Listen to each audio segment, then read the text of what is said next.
مستقبل کے لیے تو سفارشات مرتب کر دیں، لیکن اس معاملے کو حل کرنے کے لیے کوئی عملی اقدام نہ کیے اور نہ ہی اس معاملے کو ڈسکس کیا۔ اپنا موقف آپ نے پیش کر دیا۔ مجھے یہ بتائیے کہ اس وقت آپ یہ کلیئرلی پبلکلی کہتے ہیں کہ جن لوگوں نے لاہور ہائی کورٹ کے چیف جسٹس کے چیمبر کو اٹیک کیا، آپ ان کو راؤنڈلی کنڈیم کرتے ہیں اور آپ کہتے ہیں کہ ان کا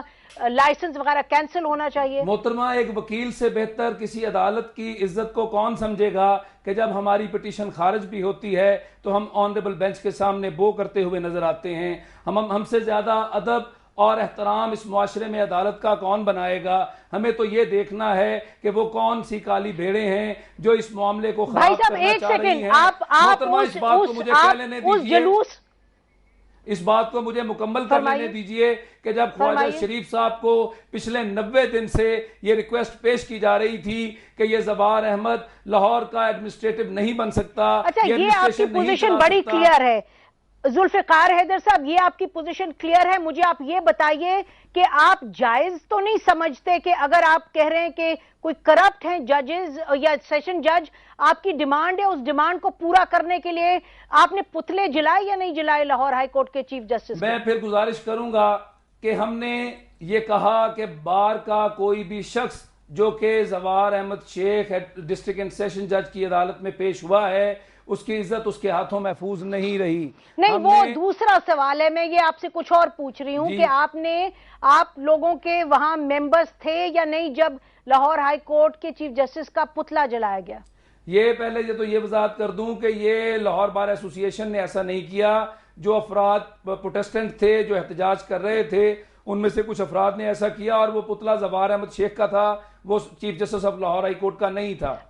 آپ جو اٹیک ہوا ہے لاہور ہائی کورٹ کے چیف جسٹس کے چیمبر پہ، آپ اس کو بڑی کلیئرلی کنڈیم کرتے ہیں اور آپ کیا ڈیمانڈ کرتے ہیں کہ ان لوگوں کے خلاف کیا ایکشن لیا جائے؟ میں سب سے پہلے یہ آپ کو بتا دوں کہ یہ chief justice Lahore high court کا چیمبر نہیں تھا، کورٹ کا دروازہ تھا، اور اس کورٹ میں اندر گھسنے کی کوشش میں وہ شیشے ٹوٹے ہیں یا جو بھی ہوا ہے وہ تو آپ کے فوٹیجز سے آپ کے سامنے آ رہا ہے۔ سوائے صدر لاہور بار کے وہاں روکتے ہوئے ہماری کیبنٹ کا کوئی بندہ نہیں تھا۔ اور دوسری بات یہ ہے کہ زوار احمد شیخ کا جو پتلا جلا وہ اس کے رویے کی وجہ سے لوگوں نے احتجاج کی صورت میں جلایا۔ آپ سے میں نے کچھ اور سوال کیا کہ کورٹ میں جا کے جو وائلنس ہوا آپ اس کو کنڈیم کرتے ہیں؟ یقیناً یہ قابل مذمت امر ہے، ہم اس کو مذمت کرتے ہیں۔ ان لوگوں کے خلاف کیا ایکشن لینا چاہیے؟ ان لوگوں کے خلاف ایکشن تو خواجہ شریف صاحب نے اس انداز سے لیا کہ لاہور بار کی تمام کیبنٹ پہ 780A کا پرچہ درج کیا۔ ہمیں پریس کانفرنس کے درمیان جبکہ ہم پہ کوئی ایف آئی آر نہیں تھی، وداؤٹ وارنٹ ہماری بار روم میں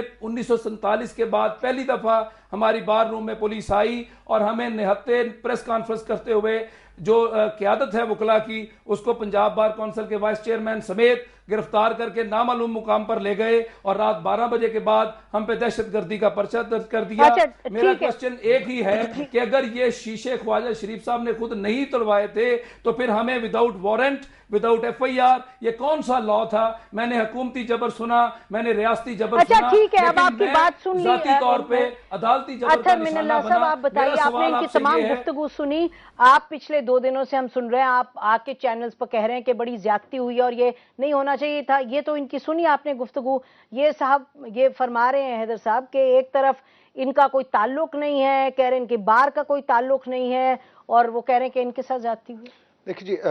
نسیم، 3 مختلف ایشو ہیں جس کو ہم کنفیوز کر رہے ہیں۔ ایک ایشو ہے جو بہت بڑا ایشو ہے، وہ ماتحت عدلیہ کے وقار کا، اور ہر عدالت جب تک سول جج کی عدالت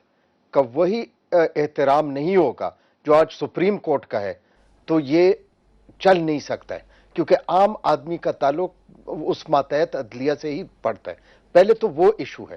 دوسرا ایشو وہ ہے جو جس طرح ذوالفقار حیدر صاحب نے کہا کہ جو وہ خواجہ شریف صاحب کی عدالت نہیں تھی، وہ ایک عدالت تھی ہائی کورٹ کی،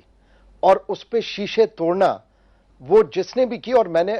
میرے لیڈر ہے ساجد بشیر، میرا چھوٹا بھائی ہے، ان کی پریس کانفرنس میں نے خود سنی، جنہوں نے کہا کہ وہاں پہ وکیل نہیں تھے، کوئی کالے کوٹ اور کالی ٹائی پہن کے آئے تھے، ایجنسیوں والے آئے تھے، انہوں نے یہ بدتمیزی کی ہے۔ لیکن میں یہ کہتا ہوں، یہ اتنا بڑا واقعہ ہوا ہے کہ اگر بالفرض کالا کوٹ اور کالی ٹائی پہنے ہوئے نہ ہوتا اور کوئی اور ہوتا یا کوئی اور آ کے اس طرح حملہ کرے، میں سمجھتا ہوں کہ یہ ایک ایسی چیز ہے جو کہ قابل معافی نہیں ہو سکتی، اور اس پہ بہت سخت جو ہے سزا ہونی چاہیے۔ جب خود ذوالفقار حیدر صاحب اور ساجد بشیر صاحب نے کہا، اور تیسرا ایشو جس کو ہم کنفیوز کرتے ہیں وہ ہے جب ایوان عدل کا تقدس پامال کرتے ہوئے اندر سے وکلاء کو گرفتار کیا گیا، یہ ہم نے کہا کہ پولیس نے تشدد کیا، وہ اپنی جگہ قابل مذمت ہے، لیکن صرف اینڈ میں نسیم، اگر آج یہ کالے کوٹ اور کالی ٹائی میں پہنے ملبوس لوگوں نے کسی عدالت کا تقدس پامال کیا ہے تو کل ہم کسی اور سے گلہ نہیں کر سکتے۔ جسٹس صاحب، یہ تو معاملہ پیچیدہ سے پیچیدہ ہوتا جا رہا ہے، ہمیں لگتا ہے بڑا کلیئر ایک پوزیشن ہے کہ ان کو لگا کہ ان کی بات، جو بھی وکلا ان کو لگا ان کی بات درست ہے، وہ اپنی بات کو منوانے کے لیے انہوں نے کہا جو مرضی کر لو، everything is fair for the cause. اور ابھی ان کی باتیں سنیں تو لگتا ہے کہ کہیں ایجنسیوں کی بات ہو رہی ہے، کہیں ایک گروہ کی بات ہو رہی ہے، کہیں گروپ کی بات ہو رہی ہے، اس پر آگے کیسے بڑھیں؟ دیکھیں آگے تو بڑھ جائیں گے، اس کا بھی ایک بات بتا دوں، ایک بہت بڑی غلطی ہو گئی ہم سے۔ 16 مارچ کو جس وقت جج بحال ہو گئے تھے نا، دیکھیں بعض اوقات موب کو لانا، لوگوں کو لانا کسی تحریک کے لیے، ان کو نکالنا تو آسان ہوتا ہے لیکن پھر ان کو واپس بھی پہنچانا آتا ہے۔ لیکن مشکل ہماری یہ ہو گئی کہ میں دوسروں کو الزام دوں، اپنی بات کروں گا، لیکن شاید ہم نے اپنے ایک تو جو ہے اس پر توجہ نہیں دی کہ ان کو واپس بھجوانا ہے، دوسری بات یہ ہے کہ ہم نے جو ہے ایک کام جو کرنا چاہیے تھا، جوڈیشری سے اپنا رشتہ مکمل طور پر ختم کر لینا چاہیے تھا۔ یہ جو ہم نے رشتہ ختم نہیں کیا اور وہ معاملہ چلتا رہا، اس کی وجہ سے ہوا یہ کہ یہ وکیل صاحبان بشمول میرے جیسا میں رہے کہ یہ ساری میری اونرشپ ہے، وہ کہتے بھی ہم نے کندھوں پر لا کے بٹھایا، ٹھیک ہے نا۔ اب اس کی وجہ سے یہ پرابلم اب دیکھیں ہر جگہ سے بات نکلتی ہے، دیکھیں یہ پہلی بات تشدد ہوا، اس میں کوئی شک نہیں، وہ خود بھی کہہ رہے ہیں، ٹھیک ہے نا، لیکن کیا اس تشدد کو تشدد سے روکنا ہے؟ تشدد کو تشدد سے نہیں روکا جاتا۔ ناظرین اس پوائنٹ پہ ہم بریک لیتے ہیں، بریک کے بعد آسمہ جہانگیر صاحبہ ہمارے ساتھ موجود ہیں لاہور میں، اور حامد خان صاحب، ان سے ہم بات کریں گے، یہ تمام جو گفتگو ہوئی ہے ان کا رد عمل اس پہ لیں گے بریک کے بعد۔